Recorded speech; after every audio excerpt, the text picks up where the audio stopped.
এই ব্যাখ্যাধারী একজন মন্ত্রী খেলা দেখতে গেলেন, সেই ক্রিকেট স্টেডিয়ামে ওনার দিকে ক্যামেরা ঘুরানোর পরে পুরো সব গুপ্ত একসাথে হই হুল্লোড় করে ভুয়া ভুয়া করে স্লোগান দিয়ে উঠলো। মনে হয় তারাও সবাই গুপ্ত ছিল। এটা বাস্তবতা, মাঠের বাস্তবতা। একেবারে সাধারণ প্রত্যেকটা মানুষ ক্ষুব্ধ হচ্ছে, এবং বিএনপি ক্ষুব্ধতার ভার কতদিন বহন করবে এই সরকার? আমরা চাই এই সরকার 5 বছর শেষ করে সুন্দর একটা নির্বাচনের মধ্য দিয়ে তাদের জনপ্রিয়তা যাচাই করুক। কিন্তু যেভাবে সরকার যে পথে যাচ্ছে, আমাদের মনে হচ্ছে সরকার নিজেই বেশি দিন থাকতে চাচ্ছে না। যেভাবে মানুষদেরকে ক্ষুব্ধ করে তুলছে, যেভাবে জ্বালানি সংকট নিয়ে মিথ্যাচার করছে। আপনার এই যে উবার চালক, যারা জীবিকা নির্বাহ করে উবার চালিয়ে, তারা তেল পায়নি গত 2 মাস ধরে, তাদের সংসার কিভাবে চলতেছে?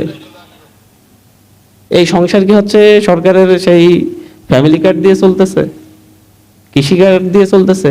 এই টাকাগুলো আপনি যখন একজন মানে মহিলাদের কর্মক্ষেত্র তৈরি না করে নারীদের, আপনি তাদেরকে বসিয়ে বসিয়ে টাকা দেওয়ার ব্যবস্থা করতেছেন। এই টাকাটা কোত্থেকে আসবে? এইভাবে তো ইনফ্লেশন তৈরি হবে, মুদ্রাস্ফীতি তৈরি হবে, এবং পুরো জাতি এটা ভোগ করবে। এই ধরনের অবাস্তব কাল্পনিক কিছু ডিসিশন নিয়ে মূলত দেশের অর্থনীতি, দেশের মানুষের চিন্তা, দেশের মানুষের যে আকাঙ্ক্ষা, সবগুলোকে সরকার গলা টিপে ধরছে। বিশ্লেষকও নই, কিংবা সংবিধান বিশেষজ্ঞ নই। আমি জনতার কাতার থেকে উঠে আসা একজন রাজনীতিবিদ। আমি খালি চোখে যাই দেখি, মানুষের ভিতরকার যে উপলব্ধি, সেটা নিয়ে আমি কথা বলতে পারি।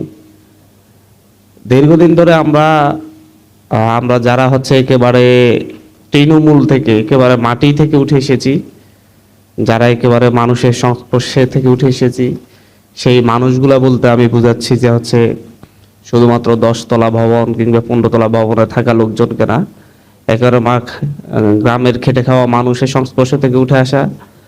আমাদের কাছে উপলব্ধি, আমাকে যেদিন সংসদ শেষ হলো, একজন সাংবাদিক জিজ্ঞাসা করতেছিলেন যে প্রথম অধিবেশন শেষ হলো, সর্বকনিষ্ঠ এমপি হিসেবে আপনার উপলব্ধি কি মনে হচ্ছে, কেমন এনজয় করেছেন? তো আমি ওনাকে 2টা শব্দ বলেছিলাম। আমার কাছে মনে হয়েছে যে এটা প্রতারণা এবং প্রবঞ্চনার সংসদ।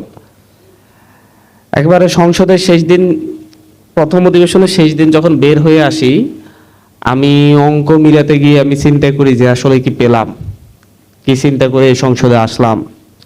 আমি আপনাদেরকে, আমার সামনে উপস্থিত দর্শকদেরকেও যদি জিজ্ঞাসা করি যে কি পেলাম আসলে আমরা এই জুলাই গণঅভ্যুত্থানের পরে, এত রক্তের বিনিময়ে এরকম বড় বড় কথা বলে, সংস্কারের বিভিন্ন দফা দিয়ে 31 দফা, তারপরে এখন 84 দফাতে এসে ঐক্যমত পোষণ করার পরেও, এমন একটি গণভোটের পরেও প্রথম সংসদ অধিবেশনের প্রথম অধিবেশনে আমরা কি পেলাম?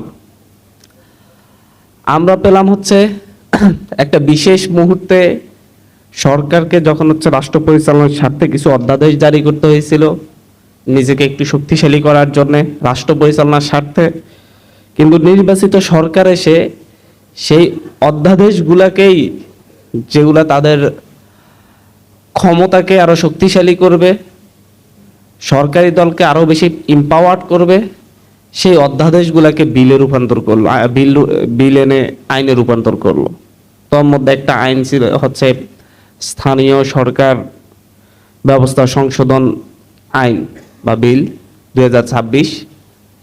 এই বিলের মধ্যে দিয়ে অন্তর্বর্তী সরকার বিশেষ মুহূর্তে সিটি কর্পোরেশন, পৌরসভা, উপজেলা পরিষদের স্থানীয় নির্বাচিত জনপ্রতিনিধি বলতে যাদেরকে বোঝাই, মূলত আওয়ামী লীগের শেষ সময়ে যারা ভোট দখল করে, কারচুপি করে, অন্য প্রার্থীদেরকে প্রার্থী হতে না দিয়ে যারা উপজেলা চেয়ারম্যান হয়েছে, মেয়র হয়েছে, তাদেরকে অপসারণ করার জন্য একটা অধ্যাদেশ জারি করেছিল যে সরকার চাইলে, বিশেষ কোনো পরিস্থিতিতে সরকার চাইলে তাদেরকে অপসারণ করতে পারবে।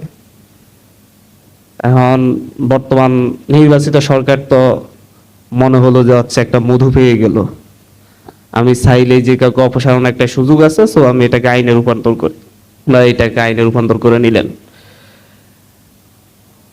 যেগুলা তাদের কাছে মিষ্টি লেগেছে, মনে হলো যে দীর্ঘ সময় ক্ষমতায় থাকার জন্য তাদের পথ প্রশস্ত করে দিবে, সেগুলো আইনে রূপান্তর করলো। এরকম যেই ইস্যুগুলা রয়েছে, এর মধ্য দিয়ে মূলত স্থানীয় সরকার ব্যবস্থা, যদি বিরোধী মতের কেউ থাকে, সরকার কোনো ব্যাখ্যা বিশ্লেষণ ছাড়াই কোনো তদন্ত ছাড়াই নির্বাচিত যে কোনো প্রতিনিধিকে চাইলে অপসারণ করতে পারবে।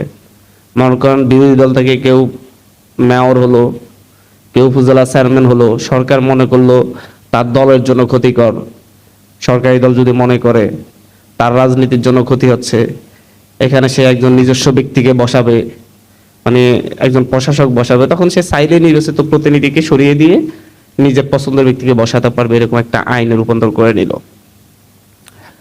কিন্তু সরকার যেই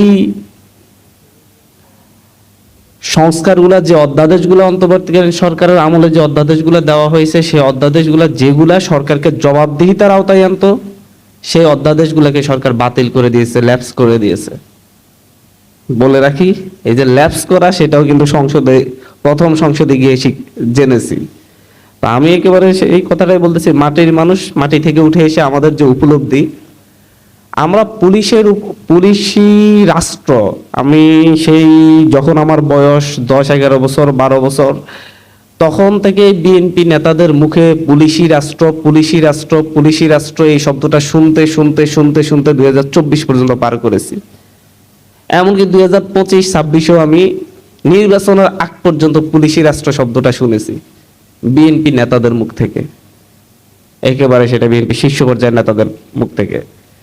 কিন্তু সেই পুলিশকে জবাবদিহিতার আওতায় আনার জন্য যারা বিভিন্ন ধরনের দুর্নীতিতে জড়িত, বিভিন্নভাবে সরকারি দলের লাঠিয়াল হিসেবে ব্যবহৃত হচ্ছে, যাদের সাথে জনগণের একটা বৈরিতা তৈরি হয়ে গিয়েছে, যারা জনগণের সেবক, জনগণকে সাপোর্ট দেওয়ার কথা, জনগণকে নিরাপত্তা দেওয়ার কথা, সেই জায়গায় সাধারণ জনগণের সাথে বৈরিতা তৈরি হয়েছে, তাদেরকে জনগণের সেবক হিসেবে নতুন করে জনগণের সেবা দেওয়ার জন্য উৎসাহ দিবে, এইরকম কিছু আইন করার জন্য, এবং হচ্ছে তাদেরকে জবাবদিহিতায় আনার জন্য পুলিশ কমিশন করা হয়েছিল।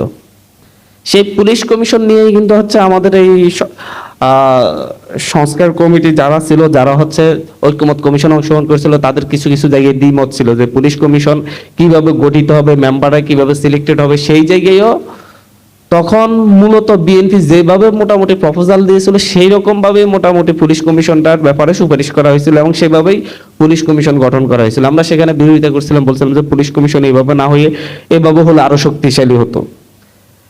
কিন্তু সেটাও আমাদের বর্তমান সরকারি দলের কাছে আলটিমেট মেজরিটি পাওয়ার পরে আর পছন্দ হচ্ছে না, তার আগ পর্যন্ত পছন্দ ছিল। অতটা অবুঝ আমাদের এই বাঙালি জাতি আর নাই। রিক্সায় উঠলো, রিক্সাওয়ালা বলে বিএনপি প্রতারণা করলো, সিএনজিওয়ালাও বলে বিএনপি এটা করতেছে। এই ব্যাখ্যাদারই একজন মন্ত্রী খেলা দেখতে গেলেন, সেই ক্রিকেট স্টেডিয়ামে ওনার দিকে ক্যামেরা ঘুরানোর পরে পুরো সব গুপ্ত একসাথে হই হুল্লোড় করে ভুয়া ভুয়া করে স্লোগান দিয়ে উঠলো, মনে হয় তারাও সবাই গুপ্ত ছিল। এটা বাস্তবতা, মাঠের বাস্তবতা। একেবারে সাধারণ প্রত্যেকটা মানুষ ক্ষুব্ধ হচ্ছে এবং বিএনপি ক্ষুব্ধতার ভার কতদিন বহন করবে এই সরকার। আমরা চাই এই সরকার 5 বছর শেষ করে সুন্দর একটা নির্বাচনের মধ্য দিয়ে তাদের জনপ্রিয়তা যাচাই করুক। কিন্তু যেভাবে সরকার যে পথে যাচ্ছে, আমাদের মনে হচ্ছে সরকার নিজেই বেশি দিন থাকতে চাচ্ছে না। যেভাবে মানুষদেরকে ক্ষুব্ধ করে তুলছে, যেভাবে জ্বালানি সংকট নিয়ে মিথ্যাচার করছে। আপনার এই যে উবার চালক, যারা জীবিকা নির্বাহ করে উবার চালিয়ে, তারা তেল পায়নি গত 2 মাস ধরে, তাদের সংসার কিভাবে চলতেছে? এই সংসার কি হচ্ছে সরকারের সেই ফ্যামিলি কার্ড দিয়ে চলতেছে, কৃষি কার্ড দিয়ে চলতেছে? এই টাকাগুলো আপনি যখন একজন মানে মহিলাদের কর্মক্ষেত্র তৈরি না করে নারীদের, আপনি তাদেরকে বসিয়ে বসিয়ে টাকা দেওয়ার ব্যবস্থা করতেছেন, এই টাকাটা কোত্থেকে আসবে? এইভাবে তো ইনফ্লেশন তৈরি হবে, মুদ্রাস্ফীতি তৈরি হবে এবং পুরো জাতি এটা ভোগ করবে। এই ধরনের অবাস্তব কাল্পনিক কিছু ডিসিশন নিয়ে মূলত দেশের অর্থনীতি, দেশের মানুষের চিন্তা, দেশের মানুষের যে আকাঙ্ক্ষা, সবগুলোকে সরকার গলা টিপে ধরছে। অনেক কথাই ছিল, আর কথা বলবো না, শুধু সর্বশেষ বলবো, সরকার মুখে মুখে বলে সবার আগে বাংলাদেশ, কিন্তু বাস্তবে সরকার সবার আগে এস আলম, সবার আগে মানব পাচারকারী, অর্থ পাচারকারীদেরই জায়গা করে দিচ্ছে। এর মধ্য দিয়ে বাংলাদেশকে আবার পিছন থেকে টেনে ধরা হচ্ছে, যাতে করে এই বাংলাদেশ আবার দাঁড়াতে না পারে। ধন্যবাদ।